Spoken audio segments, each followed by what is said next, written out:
Since I purchased my 2015 F150 last year, I've done a whole bunch of little mods to it. Some of them are kind of insignificant, but they're still mods, and I wanted to include them. And other ones are of a little bit more importance. And I hope you enjoy it. I'll probably do more of these because I've done a lot more mods than I can fit in this one video.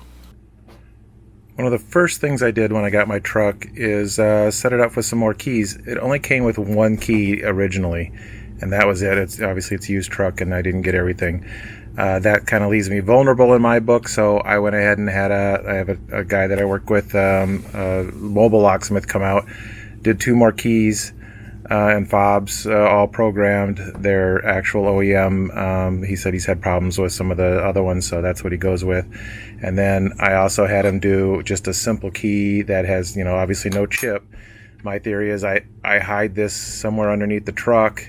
If I'm out somewhere and I lose my key, this will get me in, and then I have another one of one of these 3 keys is hidden somewhere in the truck, so that I have a second way out. So if somebody were to find this under the truck or something, they could get in, but they couldn't, without the chip, they couldn't leave or take the car.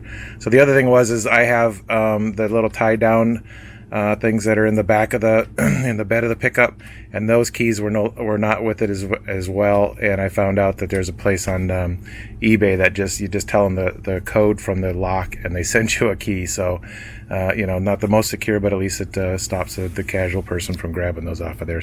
Lug nuts on this are the Gorilla nuts. They're 6-spline, large, and there was a tool that came with it to get those off, but I'm never comfortable with just one tool. I like to have some backup, so I pretty quickly ordered a couple more. I always have one in the glove box. I'll keep one in my recovery kit and have one here at home, so that I've always got one ready for changing tires here at home. One of the next mods I did was to add a latch for the rear seat. There's a 60-40 split. The 40 comes down easily enough because that's where the jack is behind and everything, but the 60% side doesn't have that latch at all. So you can do it yourself by doing some drilling and add some straps and stuff like that, but I went ahead and bought a really cheap version of it. I'll put it down in the description.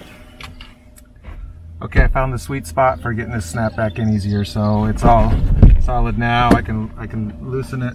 There's a bar across here. You raise that all the way up to the top. You get the seat up here. You don't want this seat all the way up. You want it down a little ways. Slam that down there, and then you're solid. I have the jack out of the F150, just the standard one that comes with it, and I'm gonna do a quick mod on that. Basically, instead of doing the hook there, I like to use some power tools, so I bought really cheap just this little converter. It turns the hook type connector into a 3/8 inch socket.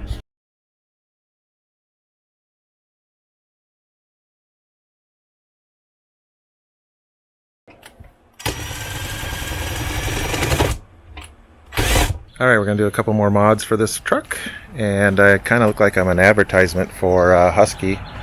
These are a couple things I'm going to do. I've got the floor mats, and I'm doing the wheel well guards as well. Nothing really rocket science about putting floor mats in. A couple little tips was that it's good to put them out in the sun, let them kind of get a little bit warmer. They're a lot softer, more pliable whenever they do go in. Obviously you got to clean before you put them in. I really like on the F-150s how it's got a couple of pegs that the floor mats snap onto on the driver's side, because that's the one that's going to get used the most and gets moved around. So it stays in place really well. The rear seat really covers everything really well. They're a really good set. I'm pretty happy with them. This is the before and after shots of the fender wells. The rear on the F-150s, they're not very protected. A lot of mud can get up in there and pack in amongst the frame and the inside fender area.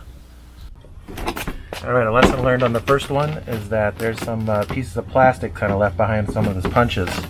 So make sure you cut them out beforehand. It makes it a whole lot easier. So these fender liners certainly aren't a requirement, that's for sure, and they're not the cheapest. They're like $80. But I do kind of feel that they're very helpful and that they're worth the money. I'm going to be doing a lot of off-roading, a lot of mud, and everything will be caked up in there, and this is certainly going to help protect my truck. I think over the life of it, it'll pay for itself, and it certainly will make things a lot easier to clean up as I go along. So to me, it was worth the money.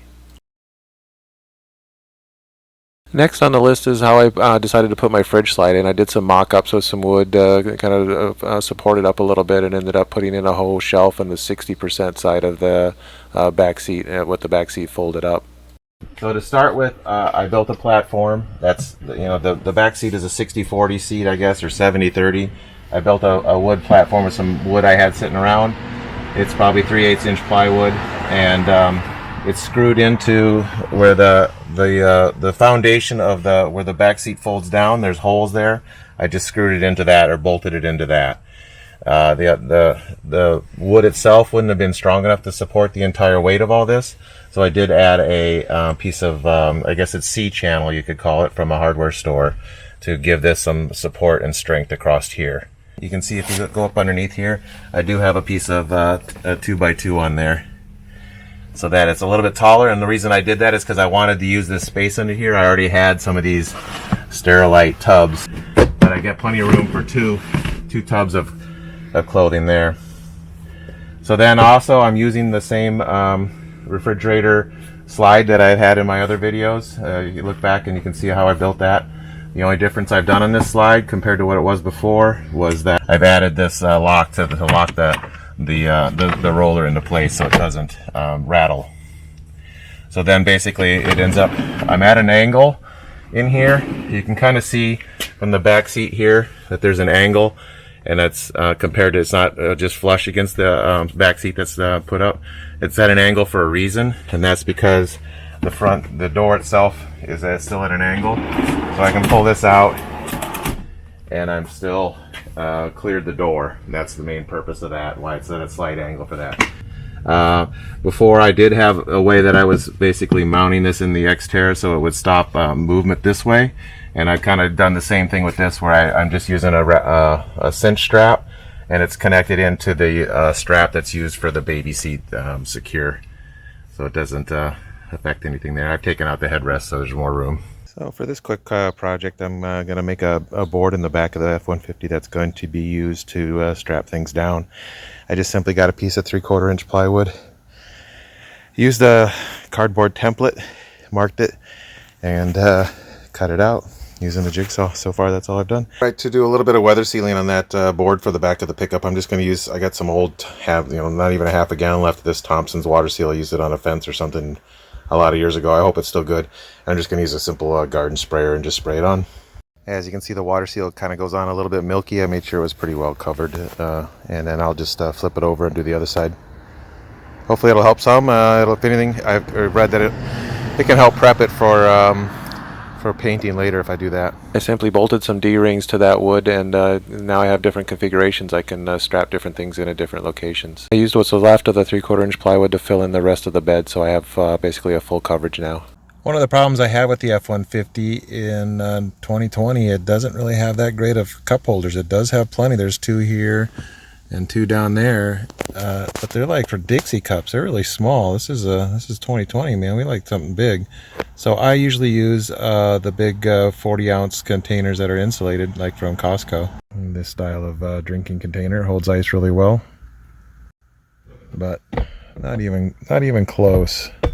Even with the rubber taken out, it still doesn't fit in there. So basically what I've had to do is I found this on the web, and it's a cup holder converter. It's snugly into the cup holder that's already there. It's got a kind of a rubber cone-shaped bottom, so it'll fit in. And then this goes in and sits there just fine. It does come with this rubber top that will hold your container a little bit tighter, but in the case of the large blue one, it'll go in just fine, but as you pull it out, that would pull the rubber thing off. So it just fits fine in there. That's all we need. When the adapter cup holder is in the factory cup holder, there is a gap here, and there's no reason for that to be there, and I think it'll fit tighter if I take that gap out. So I'm going to take a little bit of the base off of the adaptive cup holder and see if that helps. Alright, so what I've done to alter these cup holders a little bit is I took about 1/2 to 3/4 inch off. I measured it first to see how much extra there was. So now what happens is that this sits down nice and flush in there, and before there was a gap, it was higher up here, so then these things could rock more. Now they can't really rock more, but I'm still going to bolt them in because they're a lot more stable than they were, but there's still a chance that they can move around with the weight of the water jug of 40 ounces, so I'll bolt them in as well, or screw them in, I guess. Okay, they're good and solid now. They don't move anywhere. Basically, all they did is ran one bolt in on each one of them and locked it down good and tight. So now they're not going to go anywhere. Should be a lot more stable for the 40-ounce containers that go in here. Hey, thanks for watching. If you enjoyed this video, I'd really appreciate it if you hit that like button and subscribe. We'll see you on the trail.